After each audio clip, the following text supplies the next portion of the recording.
Hi everyone, welcome back to the stream. I am here with a couple of mixed reality developers from the Microsoft team. We are going to talk about how to develop an HoloLens 2 application using Unreal Engine and Microsoft mixed reality UX tools here today. And to help me in this endeavor, here on the stream today, I have Vanessa Araujo, software engineer at Microsoft, as well as Carl McCaffrey, also software engineer at Microsoft. With us, we also have Sajid Farouk, principal software engineer at Microsoft. Hello. And last but not least, Luis Valverde, senior software engineer at Microsoft. Hello. Welcome to Inside Unreal, a special episode today, I would say, since we are technically doing it on a Friday, which we have never done before. And it's also the second part of a two-part stream, I would say. I'm not going to talk anymore. I would like to hand it over to Vanessa for her presentation. Hi, everyone. I didn't say hello before. So this will be a quick step-by-step guide on how to get started with mixed reality, where we will be creating an app using Unreal Engine and the Microsoft Mixed Reality UX Tools plugin. The main objective for this tutorial is for you to get more familiar with mixed reality development and also to know more about any Microsoft resources that can help you create some awesome mixed reality experiences or games during the jam. We're gonna start by showing you some mixed reality references, the UX Tools plugin, and the project requirements. We will go through how we can configure the project to make your level interactive in mixed reality. Then my colleagues, Carl and Sajid, will show you how to use some cool UX components from the UX Tools plugin. And also give you some tips on how to improve and optimize your experience. Then we'll finish with a small Q&A session where we can clarify any mixed reality concept that we are covering here today. And for this, we have our colleague, Luis, with us. The UX Tools plugin that I mentioned and that we are using today is part of a set of components that together make the Microsoft Mixed Reality Toolkit for Unreal. Inside this Mixed Reality Toolkit plugins, you can find code, blueprint, samples, and documentation. And the UX Tools plugin is basically a bunch of UX controls made specifically for mixed reality. Those controls are like 3D buttons or grabbable objects that can be interacted with or manipulated with your hands by using hand tracking or simulated hand tracking. This will let you spend your development time on the experience itself or gameplay logic and level design, rather than to have to develop those UX controls and interactions from scratch.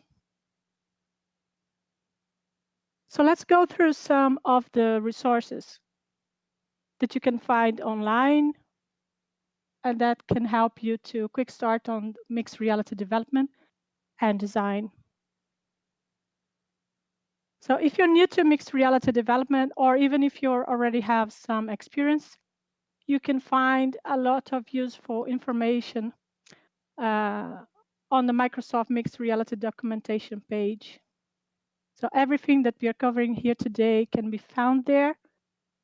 And there are some very important mixed reality experience design concepts that are also covered, together with some mini tutorials on how to use mixed reality services from Azure or other cool stuff and features that you can add to your project, like QR codes, image capture, or anchoring sharing. From the Microsoft App Store, you can also download this app called Designing Holograms. It explains the the basic UX concepts and best practices on mixed reality and experience design regarding things like spatial awareness, hand tracking, or head and eye tracking. So this app can be installed on your HoloLens device, or if you don't have one, you can use the HoloLens emulator. The Unreal documentation page also has some getting started guides on HoloLens. And the content is very similar to what we are covering here. You can find info on how to use the emulator or deploy your application on the device. Now let's go through the tools that we need to install in order to develop our HoloLens 2 app with Unreal. So this is what we need to make our app. Basically, you will want to have Unreal Engine 4.25 or later with the installed HoloLens supporting files. A HoloLens 2 device configured for development or an install emulator on your computer.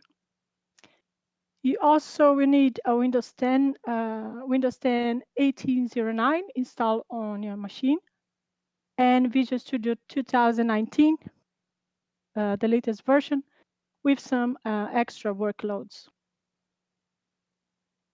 So if you already have Unreal, just go to the Epic Launcher, then go through the Library tab, and under Launch and Options, make sure you have the HoloLens 2 toggle on and hit Apply.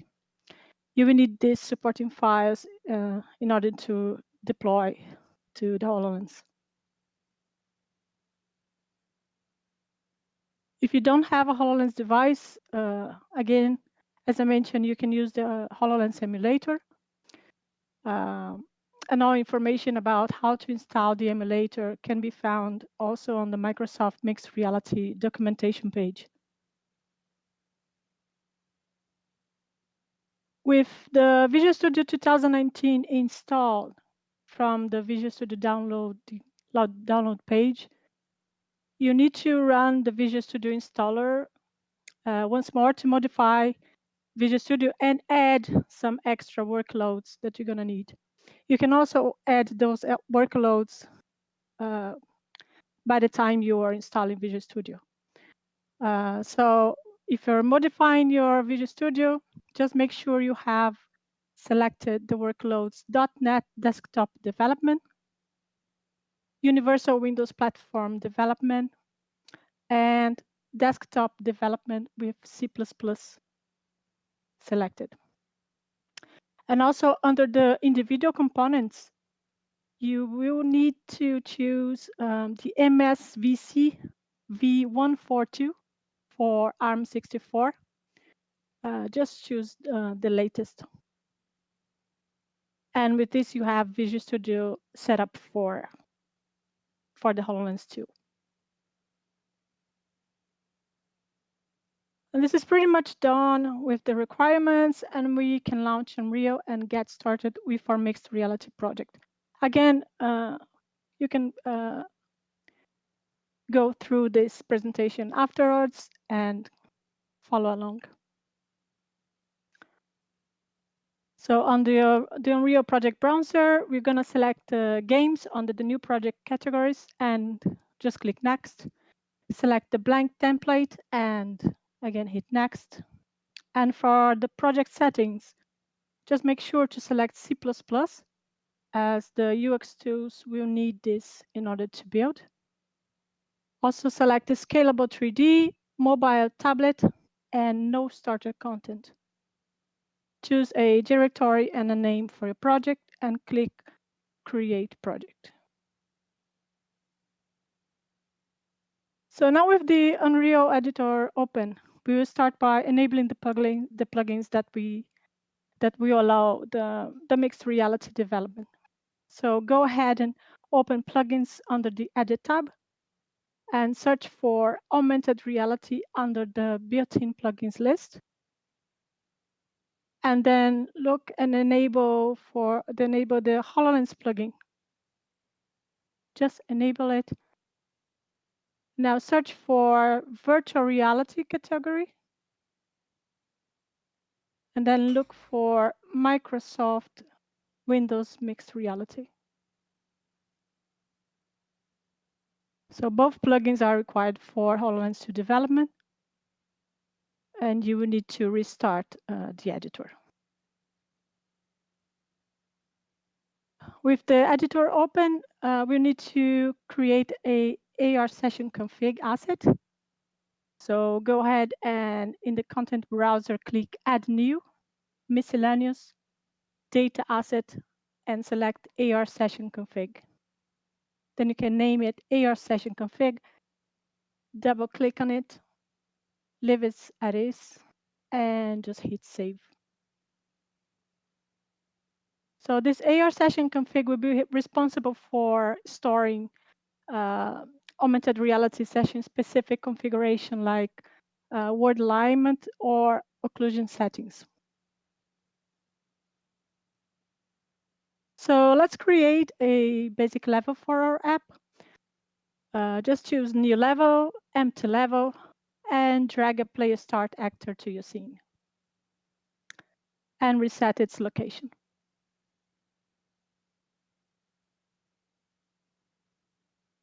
And just go to File and Save Current. And name your level main. And save it. Now we will edit this main level blueprint so we can use the AR session config asset we have created during runtime. Click the blueprint drop-down menu and choose Open Level Blueprint. Drag the execution pin from the Begin Play event node and search for the Start AR Session node. Under Session Config option, choose the AR Session Config asset, the one that we have created. And now you can add a End Play event node to the graph and drag the execution pin. Just search for a Stop AR Session now. Now you can compile, save, and the AR session will start and end with the level play. Let's configure our pound. Under Content Browser, click on Add New and then Blueprint Class. Search for Default Pawn and choose the default pawn.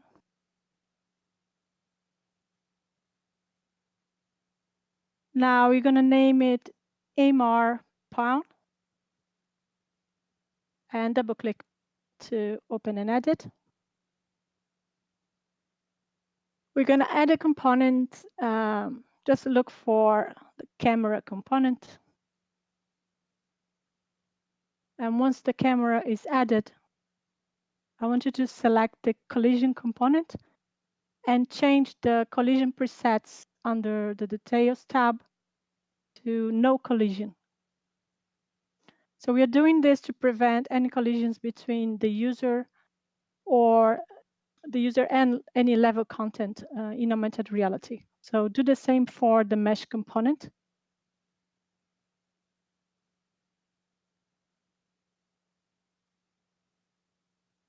And again, compile and save it. And now we're going to create our game mode. So under the Content Browser again, click on Add New, Blueprint Class, and Game Mode Base. You're going to name it MR Game Mode. Double click it to edit. And on the Details tab, just choose the default, the MR Pound that we created, add it to the default Pound class, then compile and save. Now, just open project settings again from the Edit tab. And under Map and Modes, expand default modes, the default modes dropdown, and set our MR game mode to the default game mode.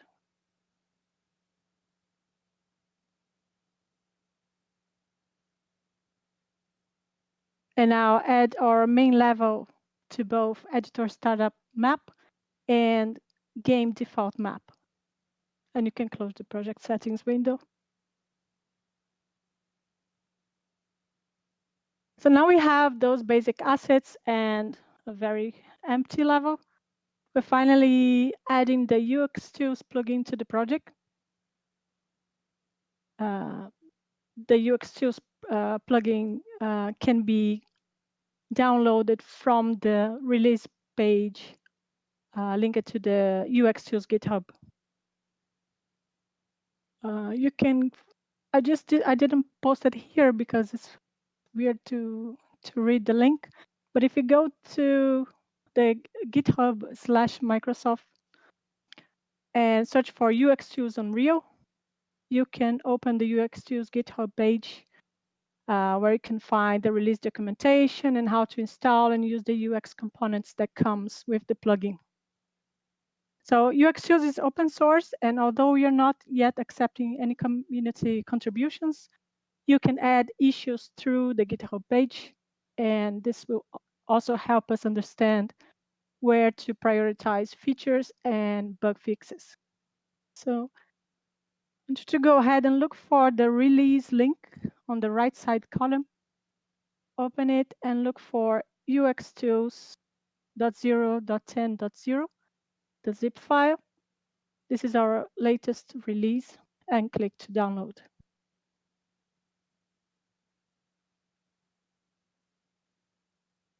Just as a heads up, currently UX Tools only supports the HoloLens 2 device, but the UX Tools team, which is my team, has made a huge effort to put together some work in progress. It's very work in progress to anyone who wants to use UX Tools with the Windows Mixed Reality headset or the Oculus VR headset.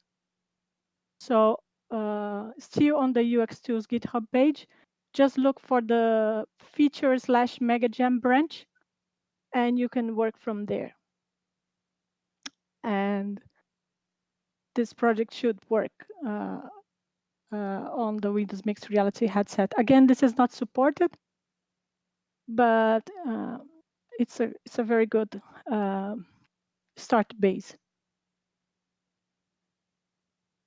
Now go ahead and create a new folder under the project root, the project that you created, and name it plugins. And then copy the UX Tools folder unzipped to this plugins folder and just restart the editor. This should be enough to add the UX Tools plugin to your project. And now it's time to make your level more interesting. Let's check what UX Tools have in the project. So we're going to start by adding simulated hands to our level.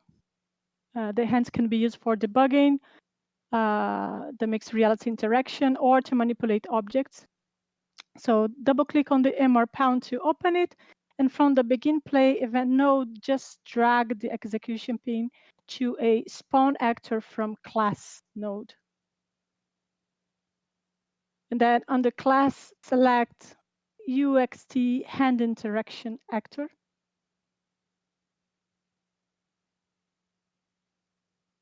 And then expand the node to make the owner property visible. Now drag the execution pin and create a duplicate of this node for the right hand. Again, select UXT hand interaction actor and expand the node.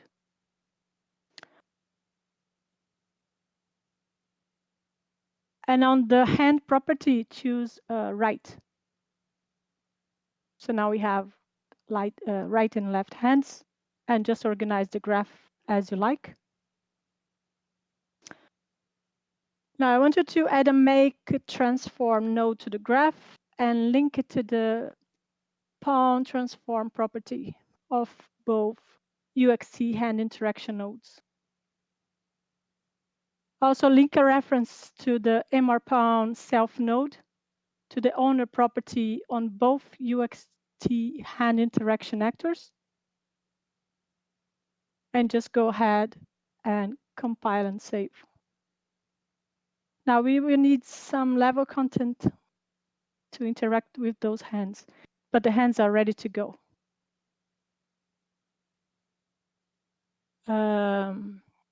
So go back to the level window and add a cube to the level by dragging it from the basic actors tab. And on the details panel, reset its transform. Change the location to be 50 centimeters in front of the user and change its scale to 10 by 10 by 10 centimeters. Let's just change the cube mobility to movable. Now under content browser, just add a new material and name it red, just to make it more visible. Double click the material.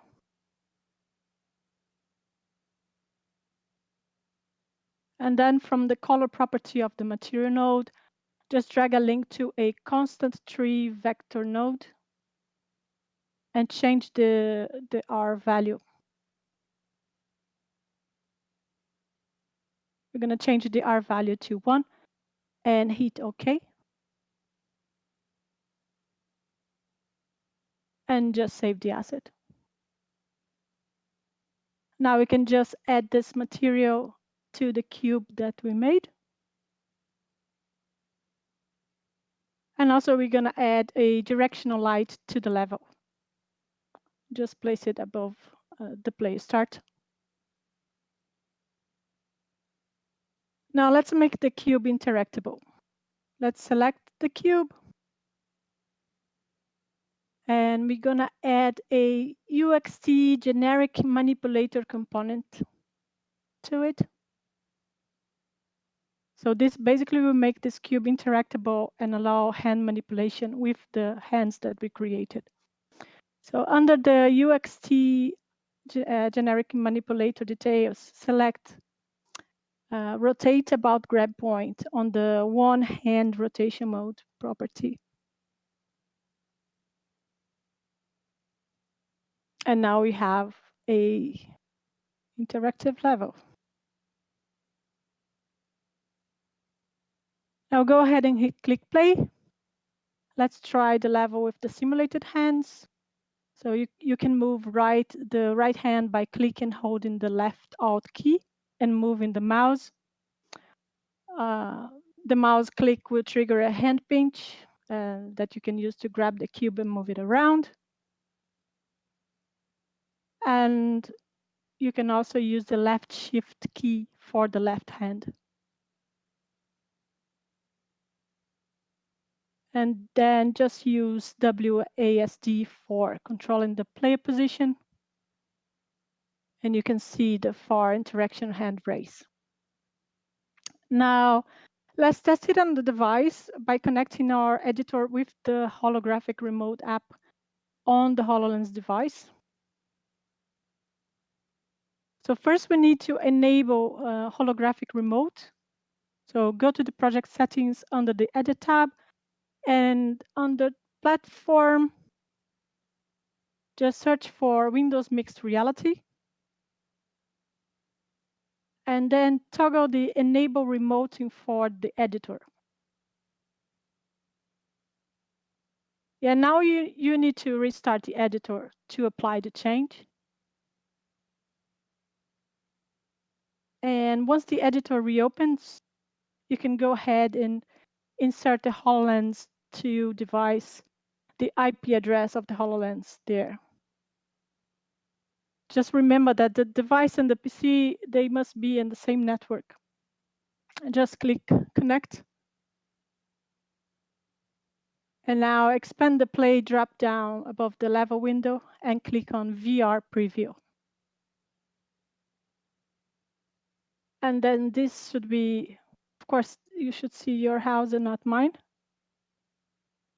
And now you can manipulate the cube with your own hands by using the hand tracking coming from the HoloLens. And there you go. We have this very basic mixed reality application running on the HoloLens, but it is already very interactive. So I'm very happy with my cube, but things are gonna start to get more interesting. I'm gonna pass it on to Carl, and he will show you some very cool UX tools controls, more fun than a rotating cube that you can add to your project to make it more awesome. Thank you, guys. Thanks, Vanessa.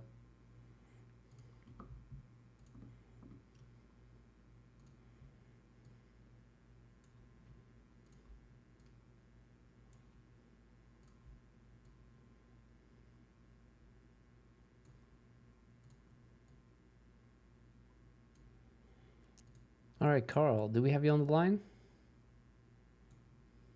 You do. I will get my screen share going. Perfect.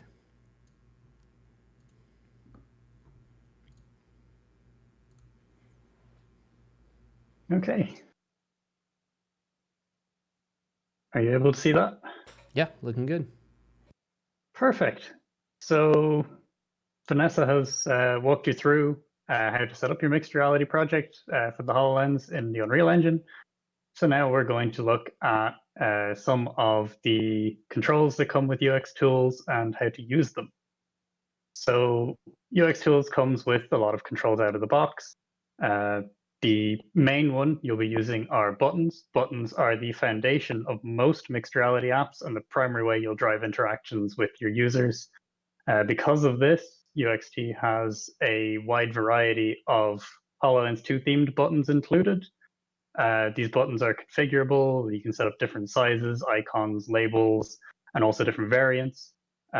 If you don't want the HoloLens 2 theming on your app, we expose all of the logic as a separate component that you can use to build your own buttons, which we'll talk about a little bit later. Another common control would be sliders. So we also have a built-in HoloLens 2 themed slider that is also customizable. And similar to buttons, they also have their logic in a separate component to let you build your own themed sliders without relying on customizing ours. Finally, for the sort of primary interaction methods, when it comes to UI, we have touchable volumes. This one doesn't have a concrete implementation within UXT. This is just a component you can add to an actor, configure which parts of the actor you want to trigger an interaction, and then every time your user touches it, it will fire off an event. Then as sort of helper controls, two of the big ones you'll see a lot are UI elements and toggle groups. So a UI element is a component you can put on an actor that will allow you to control that actor as part of a UI hierarchy. So what that means is that if you hide, say, an actor, it will hide itself and all of its child UI elements. And if you show that actor, it will restore the state of the child UI elements. And the other component visible here are toggle groups. A toggle group is essentially just a group of toggle buttons. It limits only one of them to be active at a time, and also provides an easier interface for querying which of the buttons is toggled instead of having to query them all individually. And when you combine them together, you can make things like tabbed menus, like you can see in that example. We also have native UMG support. So this is a very simple component that you can just add to your actor, and that actor, any of the UMG widgets that are on that actor, you can now drive using the hand controls from the HoloLens. And the last kind of somewhat control, but is usually used around UI, is tooltips. So we have tooltip actors that can be static in the world, that can point to a specific part of an object. or there's also a spawner component that can allow you to spawn them and hide them depending on what the user is doing. And the tooltips themselves are UMG, so you can put menus within them or anything you really want. So they're the controls that we have. How do I actually use them?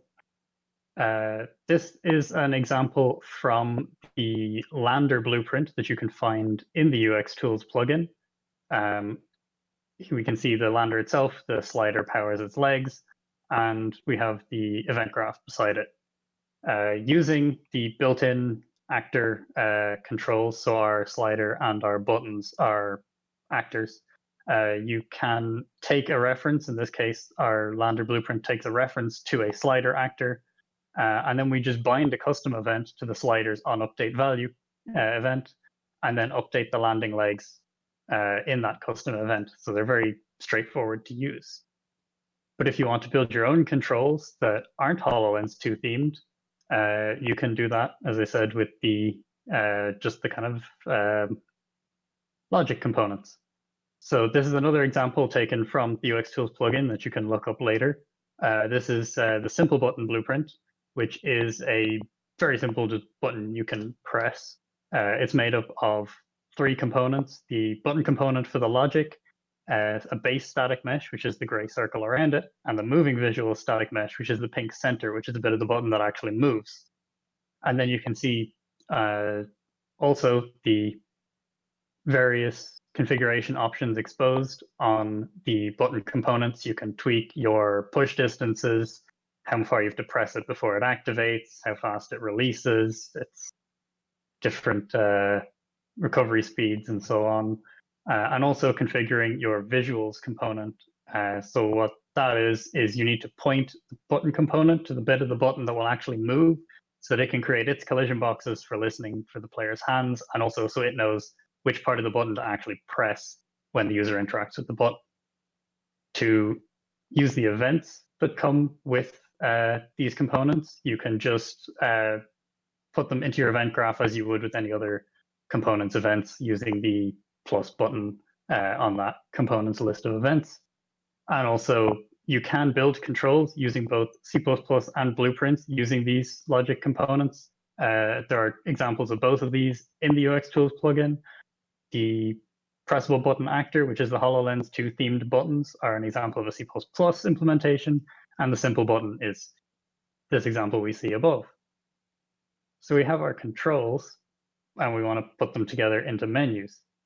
So I'm just going to show two of the most common methods of putting together menus, which are near menus and hand menus.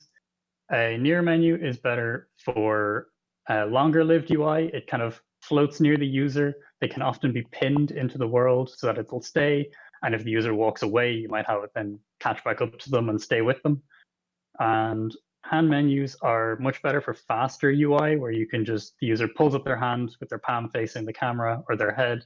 The menu appears beside their hand, follows their hand, they can press buttons on it, and then they put their hand down and the menu goes away.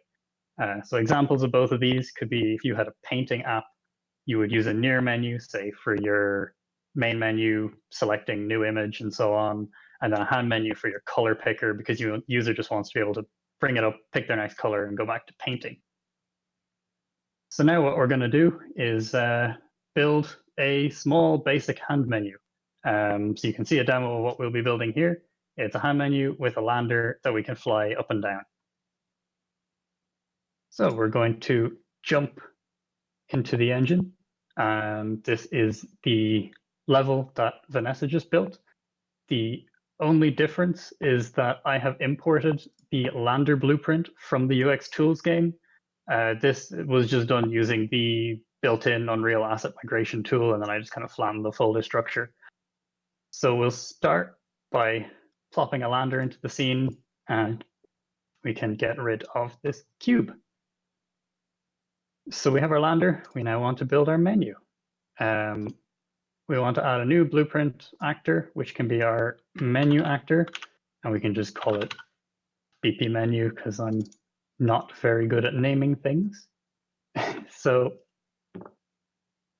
we want to turn this into a hand menu. And the first thing we're going to want is the ability to show and hide that menu with the hand. And so, as I mentioned earlier, UI elements are a good way of controlling hierarchies of UI. So we're going to create a UI element on this actor and set that as the root component.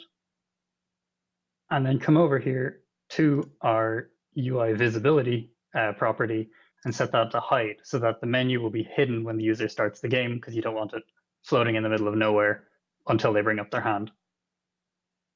And so that's the show hide part done. The next thing we need is the ability to actually show the menu when the user raises their hand. And conveniently, UX Tools also has a component that does exactly that, which is the UXT palm up constraint.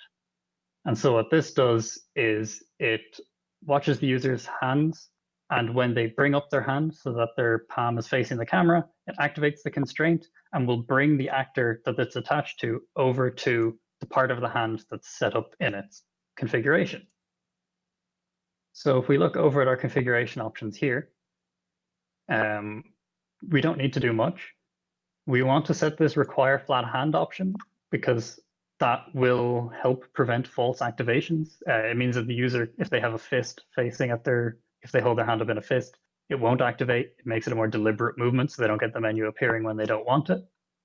And then coming down to our hand constraint itself, this is almost good to go.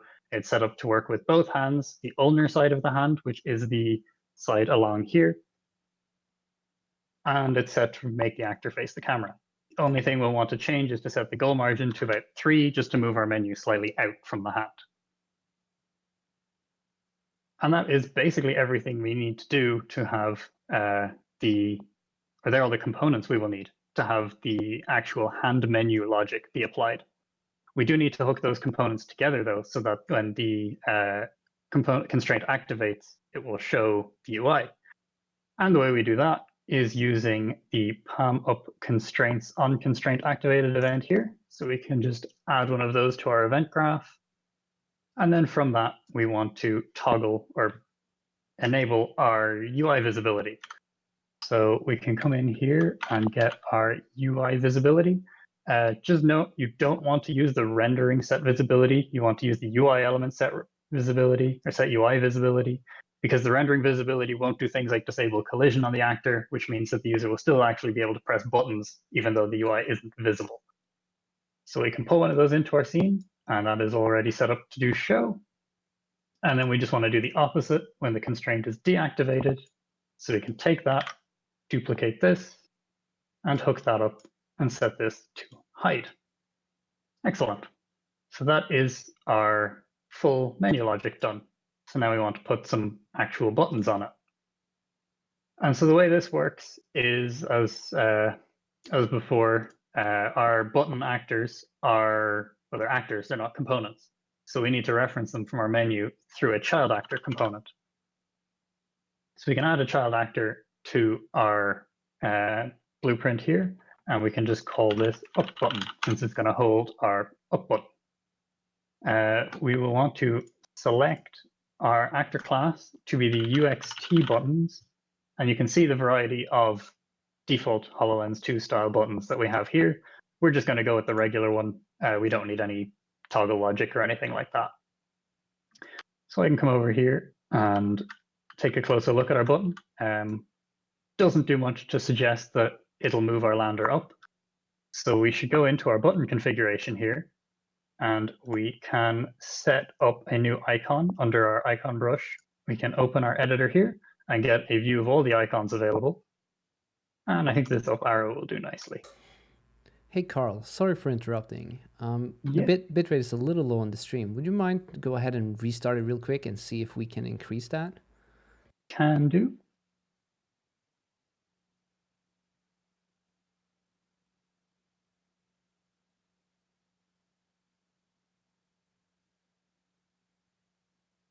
It has been the magical solution.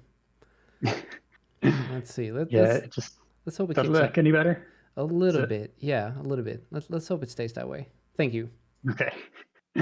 Yeah, it just so happens to be the day you need it that the network goes a bit dodgy. That's how it goes when we're live. Okay, so we'll be doing the last bit again for our second button, so I won't repeat it if it was blurry. So we're going to go ahead and set our label here to just something like up. So that's a nice button we have for moving our lander up. We now want to add a down button. So we will want them to sit just above each other. So we will move our button up half its height. We can see here our button's millimeter size is 32 millimeters. In Unreal units, that's 3.2. So we want to move it up half of that, which is 1.6. And for our down button, we can just duplicate that and name it down button and move it to -1.6. And we can go through back to our icon brush editor here, select a down arrow, and change the label to down. One thing you'll notice on these buttons is that they have this kind of seam between them, which doesn't look very good.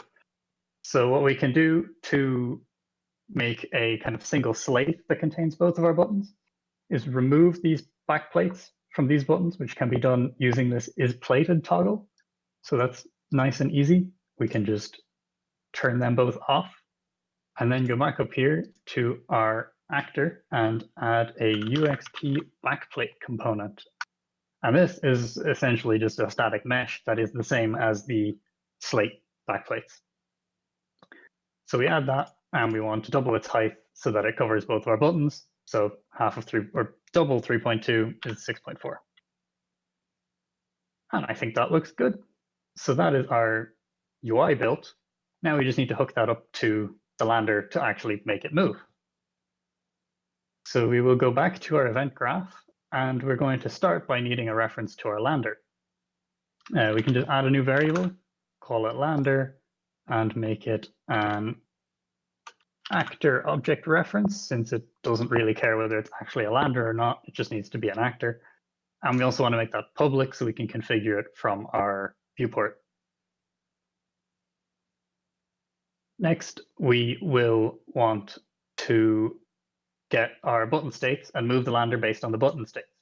So earlier, the example with the lander and the slider had the lander taking the reference to the slider.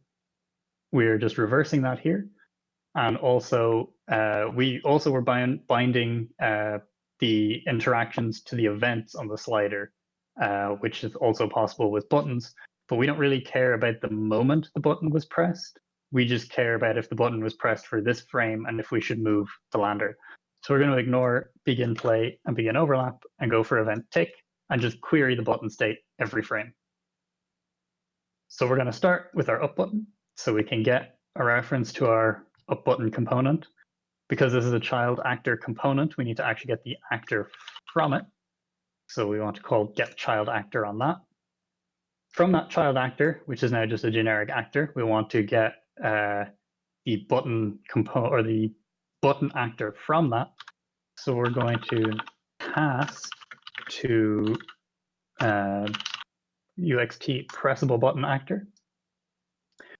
And then now that we have our button actor instance, we can call get state on this button, which will give us the current button state, be that focused, pressed, or released. So from here, we can just do a nice easy equals and set our check against the pressed state. Now we have a nice easy bool. We can just branch on if the button is pressed.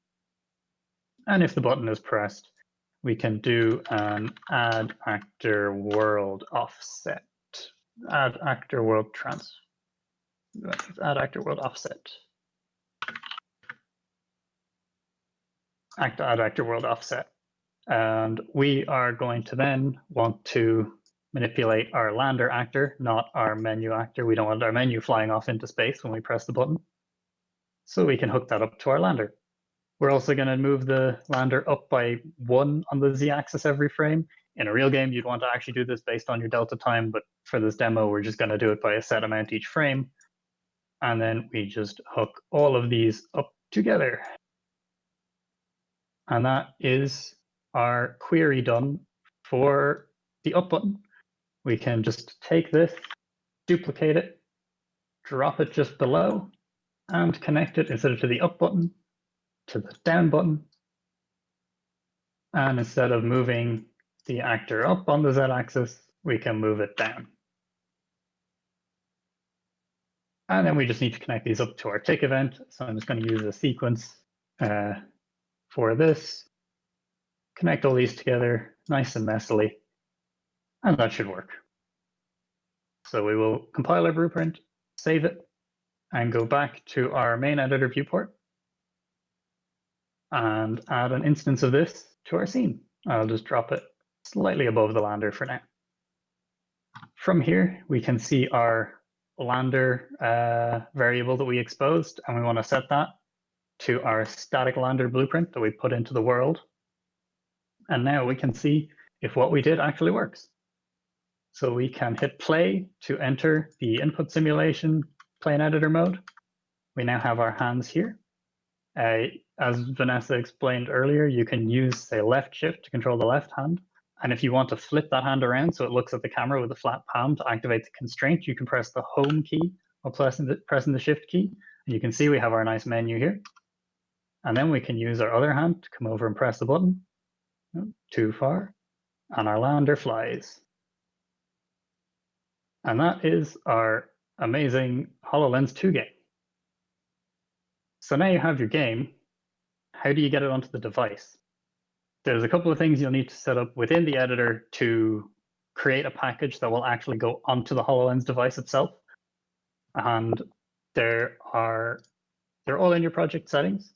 The first one, or the first two, are in your project description. You will get warnings for these if you forget them, so don't feel like you need to remember it. But the first one is your project needs a name. Without a name, it doesn't know what to call your app for the HoloLens. So I'm just going to call it My Awesome Game. And then you will also need, for the certificate used to sign your app, you will need to set a company distinguished name. If you are using a real cert, this will need to match the name on that cert. But for this, we're just going to use a self-signed cert, and you can use self-signed certs for your side loading and development. So there's no need to really put anything important here. So I'm just going to put CN equals my game company. It will need that CN in front of it. It's I can't remember the name of the spec, but it needs to fit the distinguished name specification. And the last thing we need to do is actually get a cert. So if we go down to our HoloLens platform settings here, you can see we have this certificate option.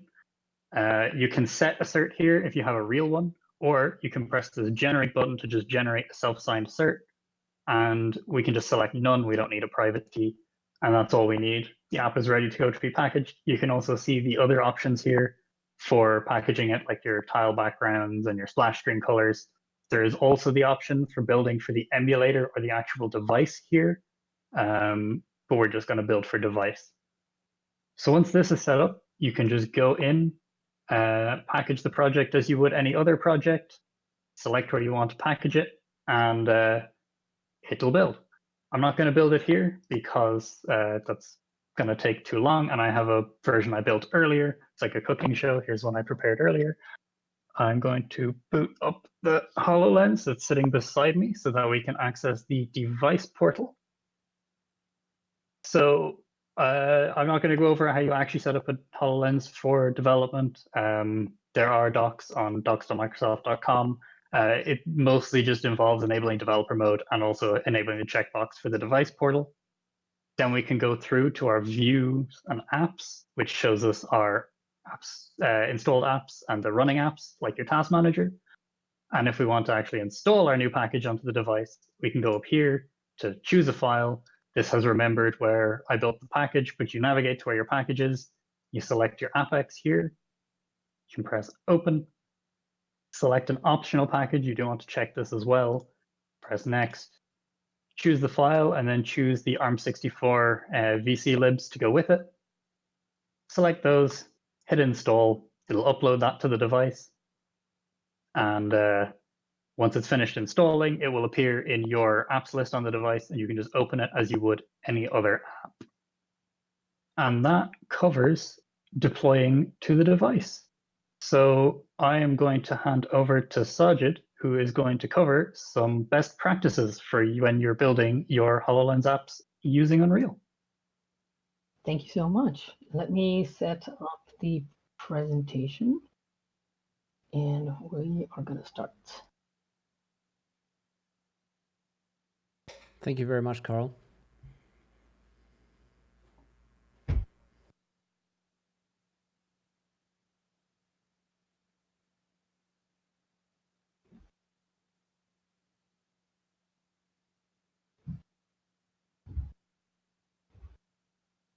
All right, can everyone see the presentation? Looking good. Okay, excellent. Right. So so first of all, my name is Sajid Farooq. I'm a principal engineer at Microsoft working in mixed reality. I particularly specialize in Unreal Engine and how it works in mixed reality situations. I'm going to be talking about the best practices for using UE4 in MR. Normally, when I give this presentation, I talk about I start with the project settings. However, by now, the project settings are very well documented, so I'm going to skim over them a bit to try to quickly get to the meat of the section, which is more of those things which you may not normally hear about. They're still documented, but not things that you would normally hear about. So the material editor, how do you use that more effectively, again, especially when it comes to MR? What are some of the settings that will make material creation more performant? Then I will go to debugging and profiling. Again, one of those things that is not mentioned anywhere, specifically because debugging and profiling on the HoloLens with Unreal Engine is still so new and still being developed. And then at the end, I want to talk about a couple of tips, leave you with some tips, a couple of things, a couple of patterns, if you will, of how to use Unreal Engine to making MR apps quicker, better, more reliable, and more performant, right? And of course, if you hear any noise in the background, I think that's perfectly normal when we're working from home. So you'll have to excuse me in advance for that. All right, so let's start with the recommended project settings. So first of all, the usual, we are trying to create something which is going to be, on the mobile, the tablet, it's going to be scalable 3D or 2D because it's a mobile device. And when you're creating something, we want to make sure that we are using the forward shading renderer rather than the deferred. And again, don't sort of think of this as a binary choice. Forward shading is always faster and deferred rendering is always slower. It's not really like that. Forward shading by default is not necessarily faster. What forward shading really does is it provides you with more flexibility. And that's really the idea that you can turn features on and off individually. That's really what makes the forward shading much more appealing to use when you're using it for MR development, because you can turn off all of the features that you wouldn't otherwise use. And so that's why we recommend going with forward shading renderer. So if you see, now there are some features which you can then turn on and off. And again, the basic idea is you should turn off all of the features that you don't really need. If you're not going to be using any sort of fogging or vertex fogging, just turn it off. If you're not going to be using shadows, turn it off. Set an upper limit on the number of cascaded shadow maps. Generally, shadowing is obviously slow, so avoid it if you can. Then there's the thing of occlusion. Normally, when you're talking about a AAA game, if you're coming from that, then the first thing that comes to your mind is, let's turn on occlusion. It's going to make my game faster. Because occlusion basically means if something is hidden behind something else, you are not going to see it. And so the computer does some extra computations in order to figure out what are the things that I cannot see. And then it doesn't draw them. The problem is in AR, really, there's a limit to how many virtual objects you can display anyway. And generally speaking, there are not that many that they're going to be occluded anyway. Most likely are going to be right in front of you. And so hardware occlusion generally on a limited GPU on a mobile device is slow anyway. So in general, you'll see that if you do turn on occlusion, especially if you don't have things that can be occluded, it's actually going to make your performance dip rather than improve. So look into turning off hardware occlusion. An alternative, if you must use occlusion, is to enable software occlusion, right? And so that offloads some of that work from your GPU. And again, but that's not really going to make a big difference if you are specifically CPU bound anyway. So just keep that in mind. Another thing, as I said, some of those things which you don't need, don't use them. One of the specific things that I want to call out is translucency. It looks fun. It's interesting because translucency is one of those things that probably we associate most with holograms, right? They're translucent, ephemeral things that you want to touch. However, unfortunately, translucency is very slow, and it should be avoided if you can. Again, the depth stencil, if you turn it on, so if you look at, for example, this, you'll see there's a custom depth stencil pass. Generally speaking, I haven't really seen a use case, a strong use case for needing to use a custom depth stencil pass for MR. And usually there are other ways of doing that. So if you don't need it, which you most likely don't, then turn it off, because a custom depth stencil will require an extra pass. And even if it isn't doing anything, it is going to slow down your performance. Same thing with anything which is like a post-processing effect. Again, if you're trying to do MR, if you're trying to do augmented reality, one of the nicest things you're thinking of are some of these full screen effects or particle effects or whatever else it is.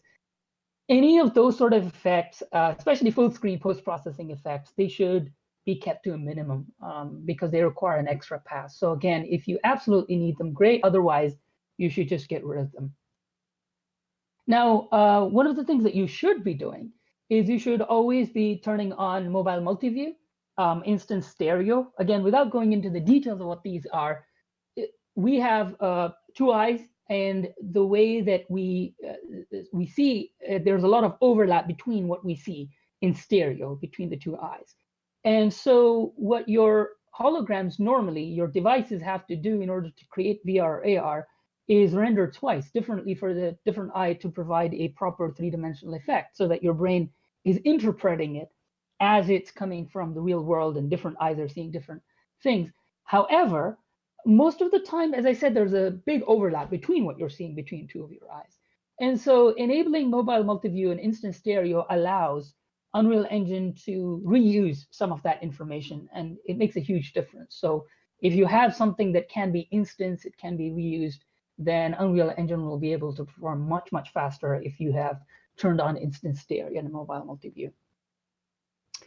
And then a little tidbit, again, on the project settings, again, not super important, not particularly related to performance, but if you're running into lots of shader compilation, you're waiting for your shaders to compile a lot of times, there are certain things that you can do. And one of those is mobile shader permutation reduction. So if you know that you will not have light switch move independently of the camera. So if they're moving with the camera, that's a different thing. But if they're not going to move independently of the camera, then you can actually just safely set this value to 0. And what that does is it allows Unreal to cull away several shader permutations. And that speeds up your shader compilation a lot. So that'll benefit. Now, arguably the more interesting part. So after you set up the project, what I find is that there are a couple of things which most people don't know. And I see a couple of mistakes people make, and especially when it comes to materials, particularly because Unreal Engine doesn't allow you to create materials easily. I mean, it does, but not easily directly using shader code. And so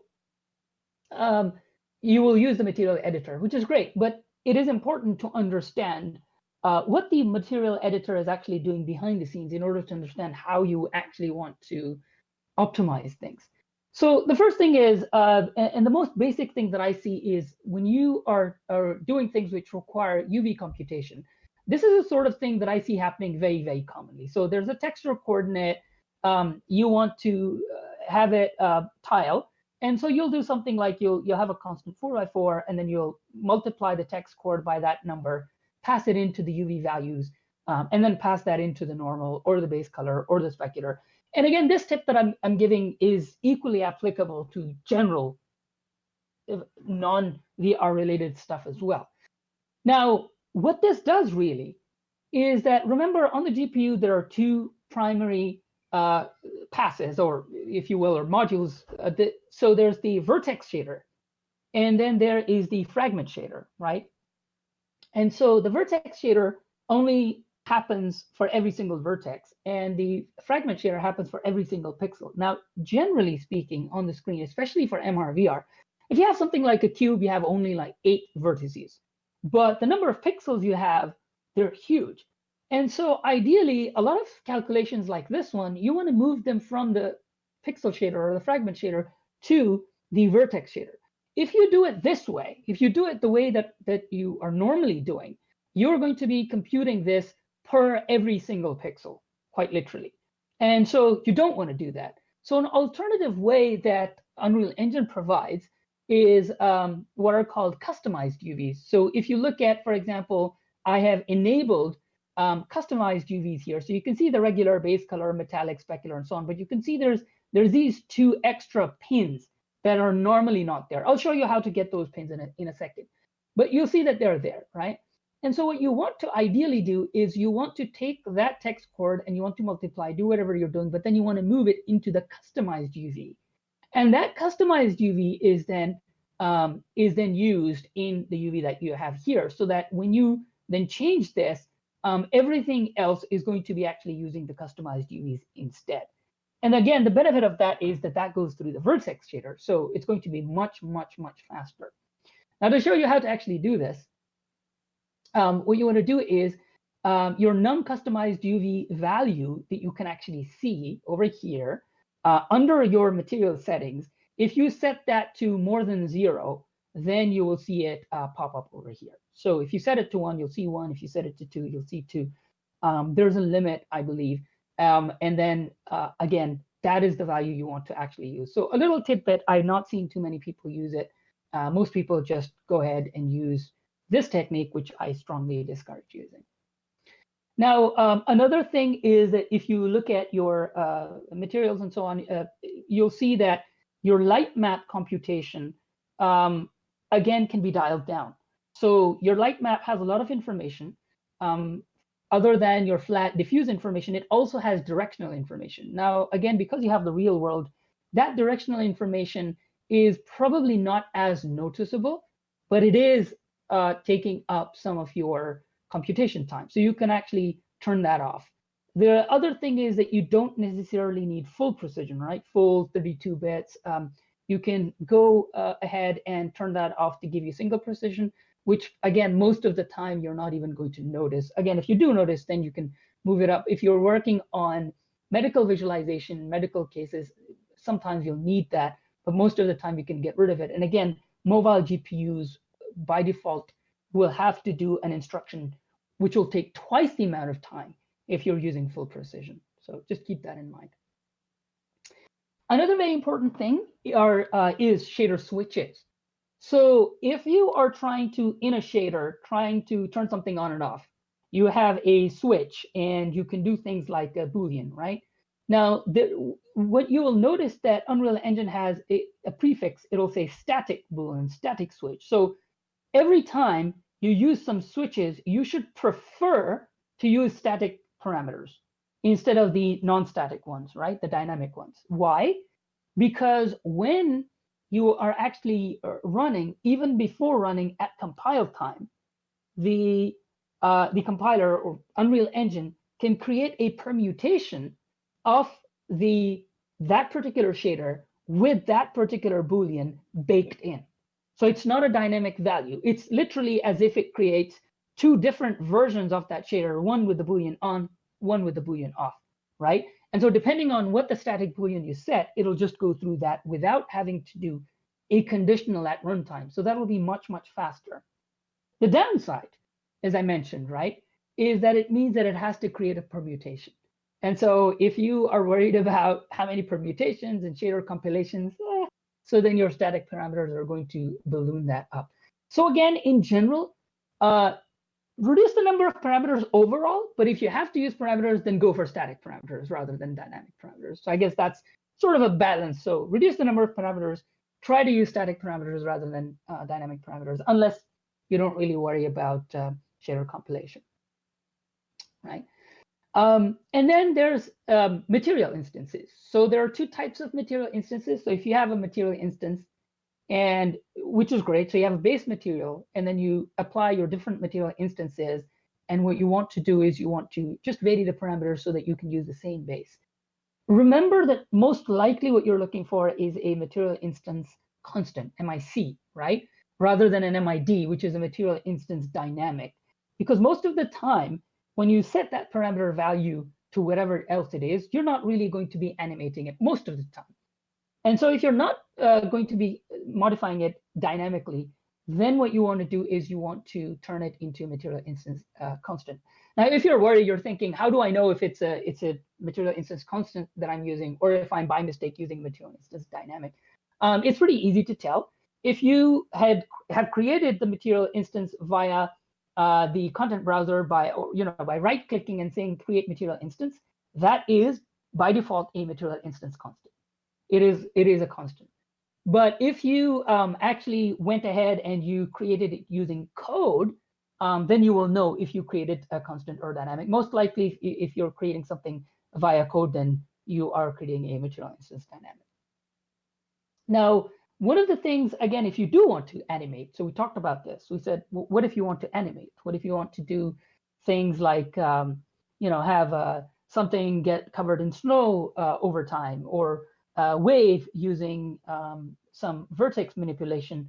Then that's fine. Then you will need a material instance dynamic. That's perfectly logical. You may be able to actually even use a material instance constant if you just need to turn things on and off. But if you need to actually do dynamic changes, then you might need a MID, right? However, if you are using a material instance dynamic, and even in general, I strongly suggest that you look into material parameter collection. Sorry, this is one of those things that I was talking about that I don't really have control over. So the material parameter collections are basically are an asset, and they store an arbitrary set of scalar and vector parameters, which can be referenced in any material, right? What that means is that it allows your, so normally what you would need to do is you would need to set each individual parameter value in your material instance. And that is slow, right? If you're doing it individually. And so basically Unreal Engine also has to do it individually. It doesn't know that these things can be grouped together and that they can be cached if needed. And so material parameter collection, in essence, is a way of forcing that caching to say, okay, these are all together. And if I want to change something, I don't want to have to go one by one and change them. I can take all of this as a collection one time and then change it, right? And of course, try to use things like animation paths and the timeline or the editor in order to actually do animations if you actually do need to do it. So that covers the materials, some of the things that I think are important of materials. Now I want to quickly talk about profiling and debugging. Again, this is relatively new because a lot of tools are still being worked on. And so the primary tool actually to do profiling in Unreal Engine, if you want to figure out how fast something is running, or more importantly, where you're seeing slowdowns, you want to use Unreal Insights, which is the built-in tool. Unfortunately, until 4.25, Unreal Insights was not working.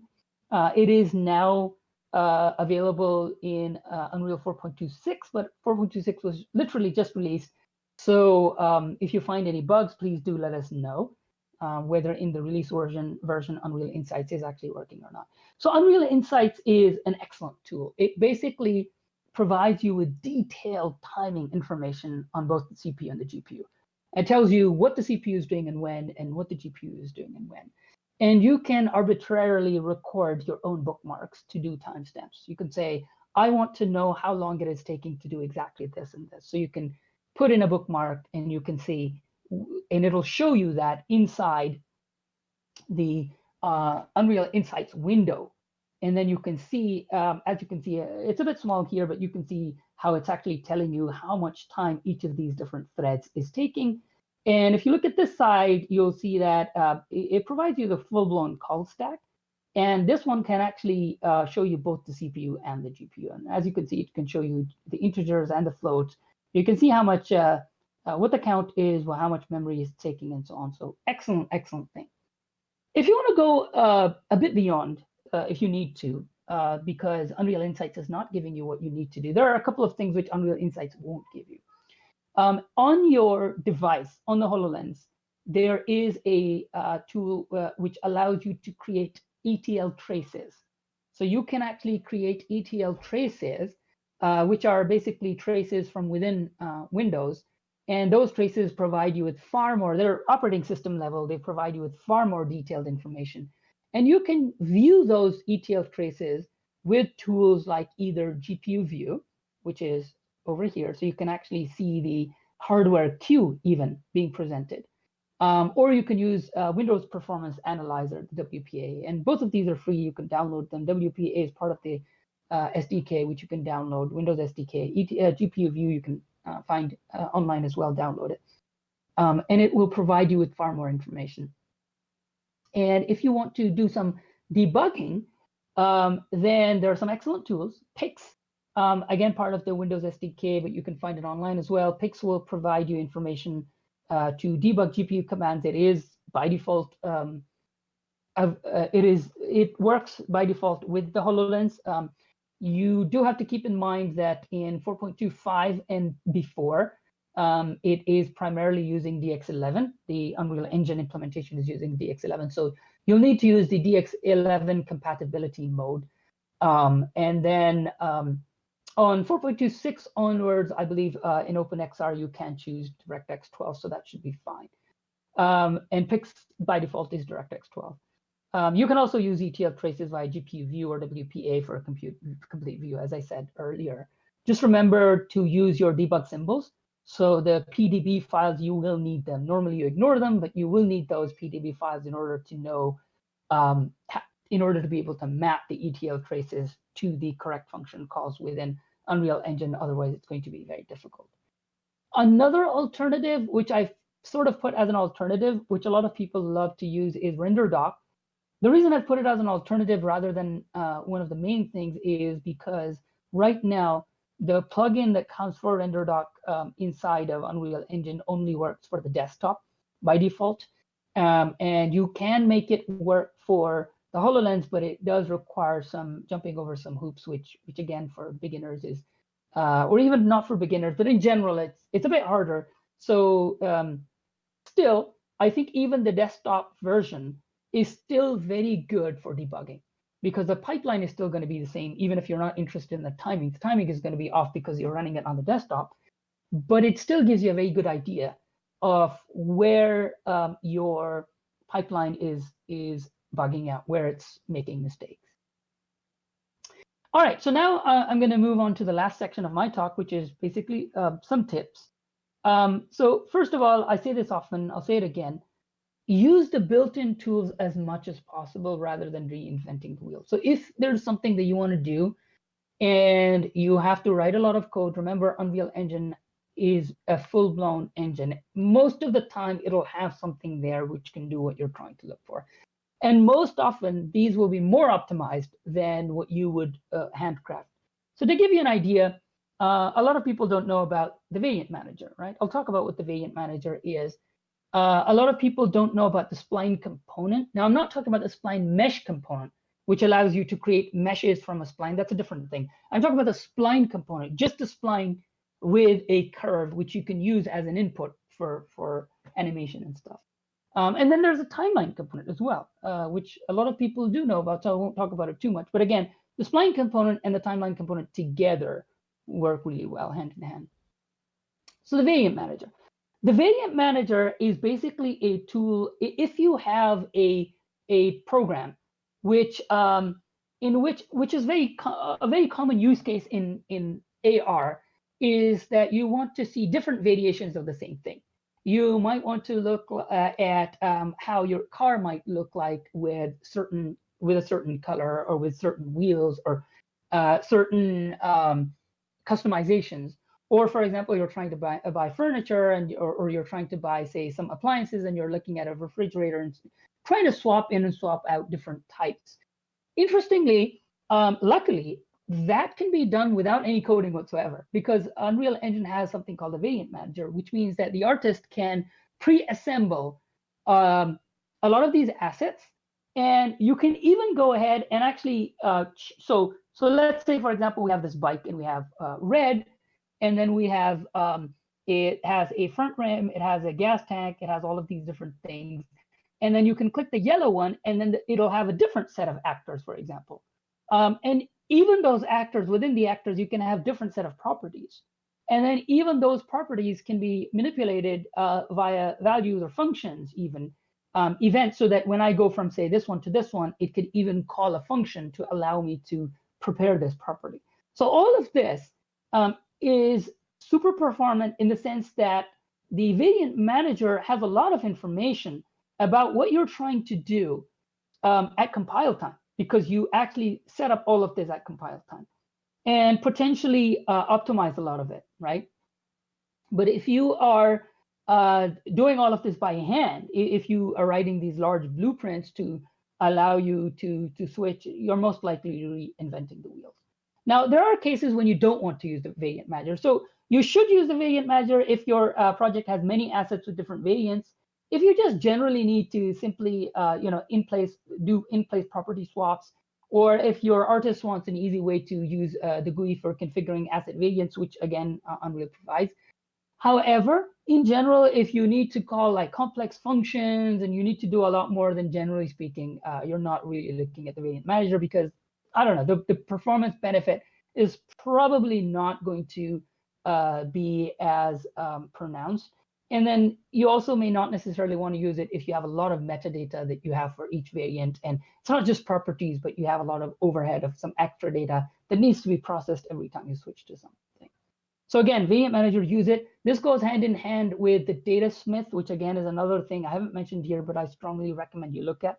So Datasmith is a great way of importing different things from different tools like, say, Maya or 3D Studio Max, without having to go into your engine and then changing the properties, because it's sort of a toll-free bridge.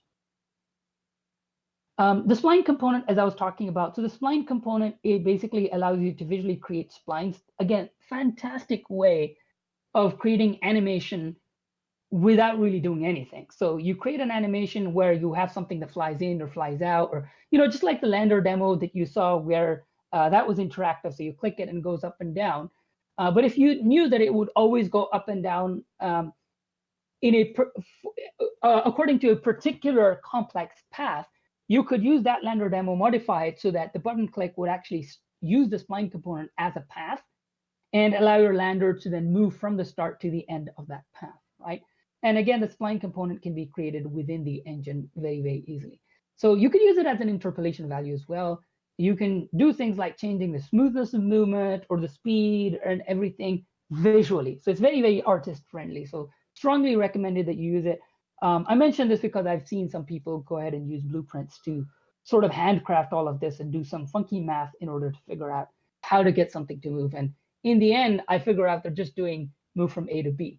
Now, if you're thinking this doesn't work a lot of the times because you don't know where A and B are going to be, remember, this is very, very flexible. So you could have a spline component where the starting and the ending are driven by another actor, so that it's the child of that actor and you can move it wherever you want.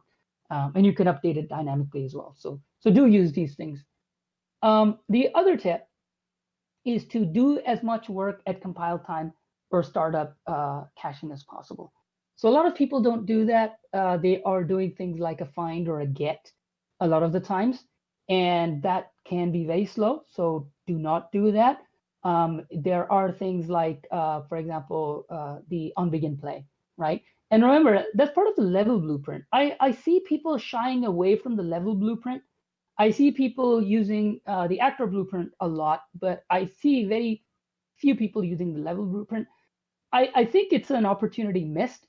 You can use the level blueprint, especially its onBegin play, to cache a lot of the stuff that could then be used by the actor blueprints. It's a good catch-all for that entire level that you can use. So do use it. Don't shy away from that.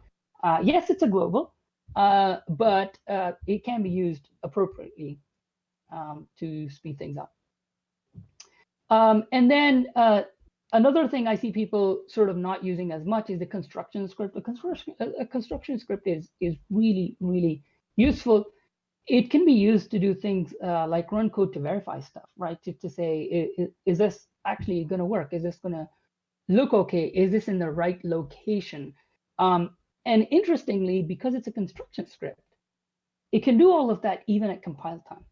So that if you've written some code which relies on placing certain things beside other things or at a correct location, putting it in a construction script allows you to run that in editor.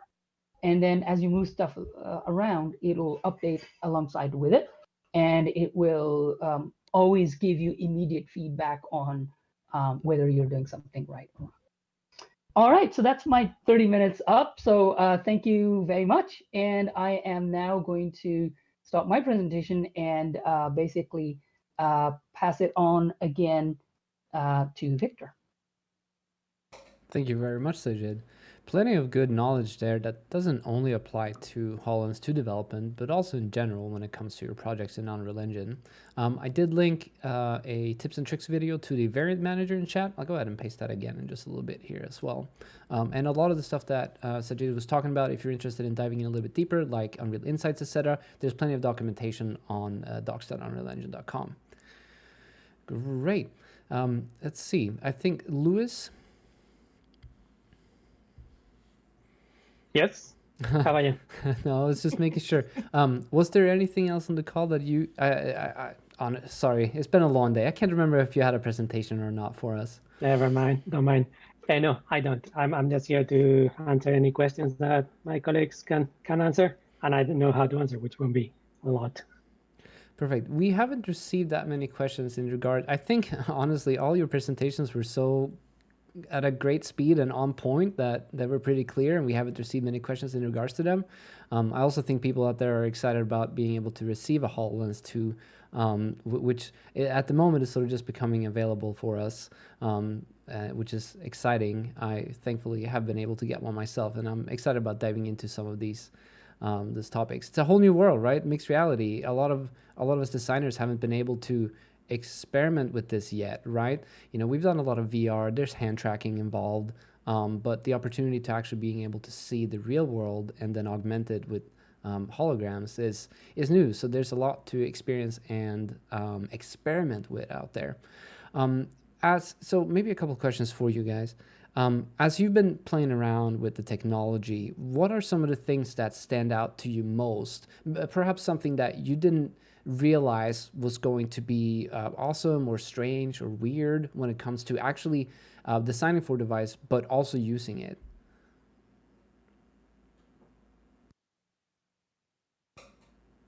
I think for me, we've been working with HoloLens for a while already, like internally. So it is not as fresh as it is for other people. So you cannot get used to the awesomeness. So I had to remember when I started with HoloLens, the things that really struck me.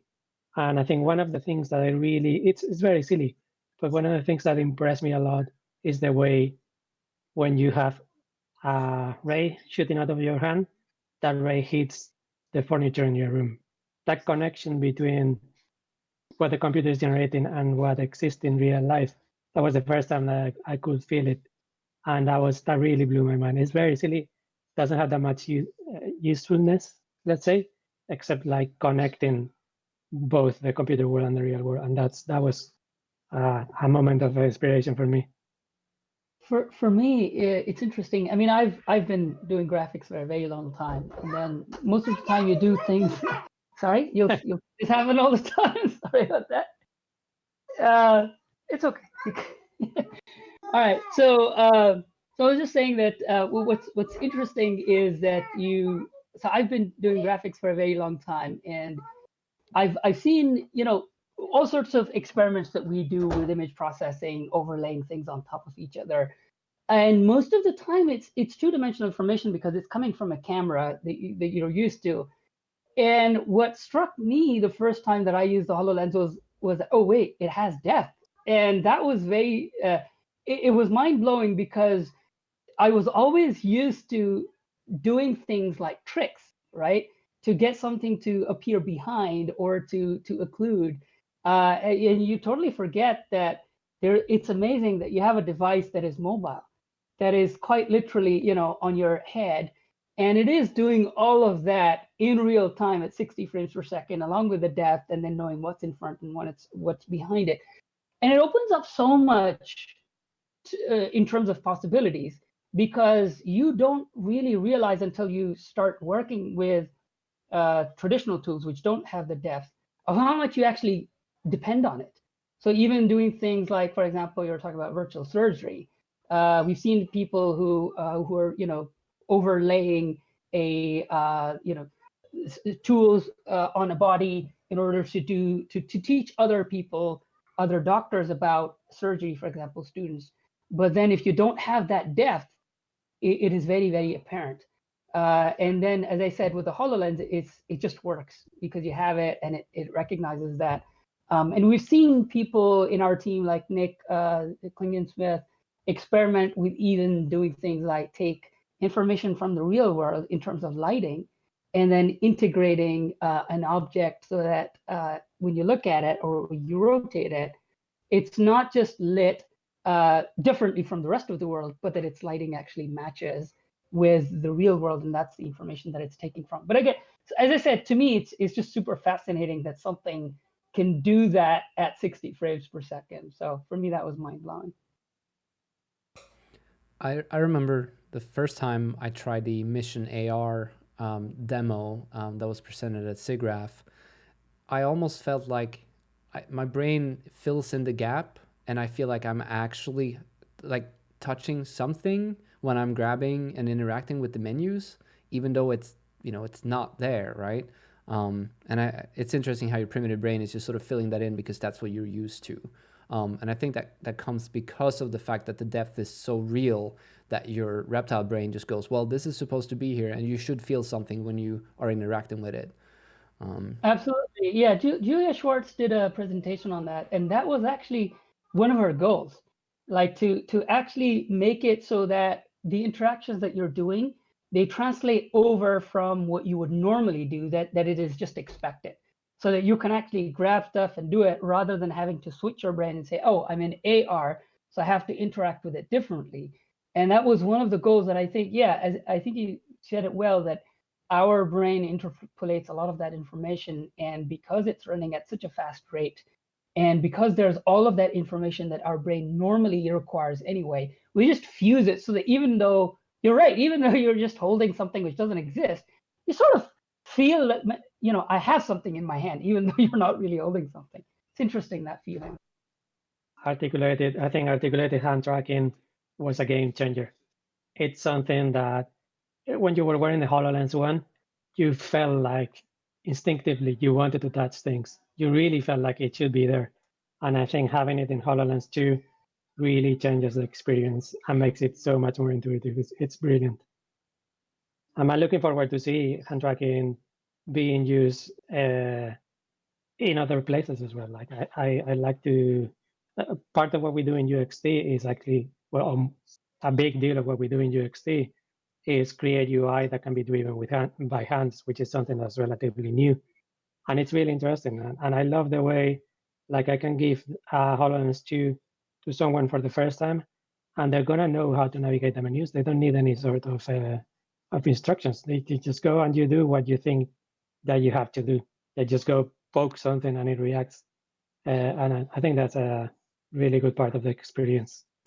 That's a dream for any UX designer, right? That people just understand what they're supposed to do and you do not have to explain it. So been something that's been rather tricky when it comes to, I should say, 6DoF interaction design coming from motion controllers, even 3DoF, where generally when you're not just using your hands, letting the users know which buttons do what can be kind of tricky, especially if the person isn't used to this particular device that they are using.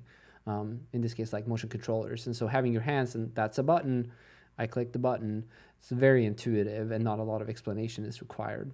So that's super exciting.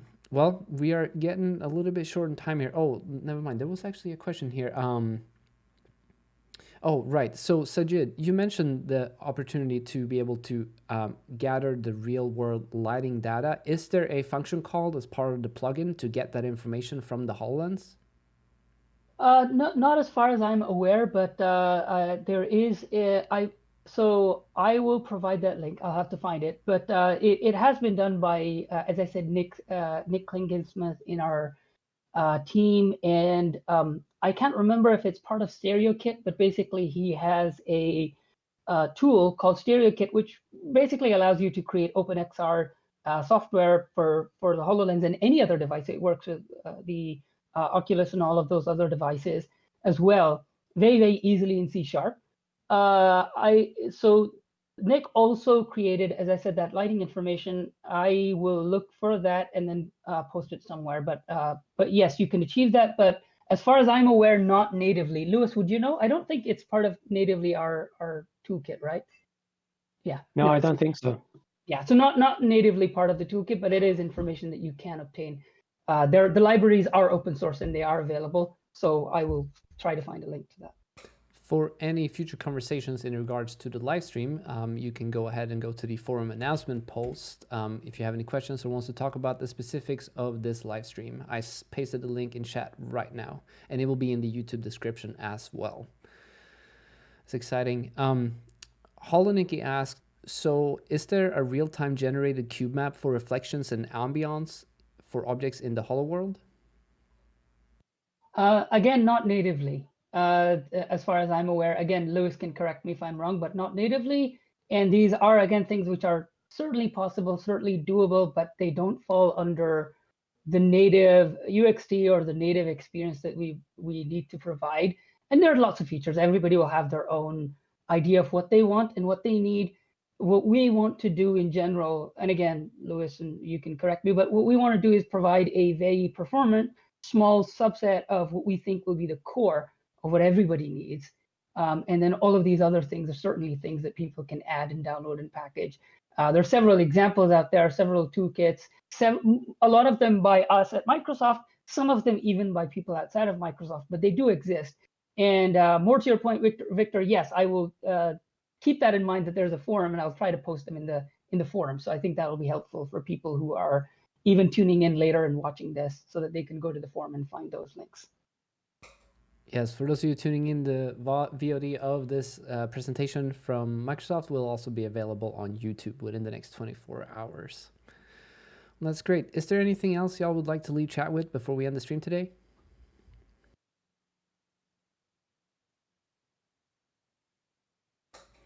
Go play with the mixed reality UX tools, and remember that the special modifier oh, I can't even talk right now. Special modifier category, is this real life? Microsoft is generally sponsoring a HoloLens device as well as an Azure, Kinect development kit for all of the winners of that category, up to 5 people, which is very exciting. I hope we get to see plenty of XR submissions to the jam. We'll go ahead and play them. And yeah, thank you all for coming on and doing your presentations here today. I must say they were very, very, very well thought through. I'll make sure to get this up on YouTube so that people can enjoy this as soon or learn as soon as they get their hands on a HoloLens device. I have pasted some links on the forum announcement post as well. You can find them under the resources section. Are there any other, so we have the Unreal Development Overview on the Microsoft Docs site, as well as the Unreal sample apps. Are there any other resources that you know exist that you would like to point to? I just wanted to quickly add, not directly in terms of resources, but I wanted to point out, I think Carl mentioned this in his presentation, probably Vanessa as well, but you mentioned that, when you get your HoloLens, then you can experiment with these, but you don't necessarily have to wait, because we do have the emulator. And a lot of what the hands, you can see them, the button clicks and so on. So I would say experiment with it, even with what you have. A lot of the times you will see that when you do export it to an actual device, it's a pretty painless experience. So the emulator does give you a pretty good idea, barring some small problems. In terms of resources, the primary resources, so these slides will be available as well. Victor, do you know where we can put the slides? If you go ahead and send them to me, I will link them in the forum, upload them and link them in the forum announcement post. Great. Yeah, because the slides I particularly have, and I'm pretty sure Carl and Vanessa's too, they do have links. And every time I mention something, there's an actual link to where they can go and find more information on that particular thing. So similar to what you were talking about in terms of the variant manager and so on. The information right now, the way that it works, it's a bit scattered between Microsoft as well as Epic. We are trying to unify that effort so that people know where to look for what information. But it has improved significantly.